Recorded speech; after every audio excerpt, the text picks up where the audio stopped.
I became a diesel mechanic because I wanted to work on bigger equipment, bigger engines, and I just wasn't fascinated by the cars. The interaction with me and the guys, it's fairly simple. We help each other out when everybody needs help. We have conversations, we mess around, but everybody stays on task. The advice I would give to the students that are in diesel school or coming to Sweetie Boy, sometimes you just got to push through it. Not every day is going to be the same, but you just got to see it out in the long run.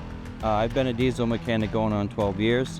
Previously, I was a generator diesel mechanic, and since transitioning here to the trucks, it's been a great experience for me, being able to carry that experience from diesel generators over here now onto the truck side. I've only been down here in Virginia for about a year now. I'm originally from Connecticut, so I'm brand new to everything down here, and ever since my first day here, it's been like open arms. Anything I ever needed, I just had to ask for. All the guys were always coming up to me, making sure I was okay, making sure I was clocked in onto my job on the iPad all right, and just that there was no hiccups with my onboarding coming here. Coming right out of school, it's going to be fresh on your mind, and we do everything here on the trucks. We're not limited to just maintenance and PMs. Like we do engine swaps, transmissions, clutches, drive lines, differentials, and we work on the trailers too, so they're going to get a taste of everything to do with the truck.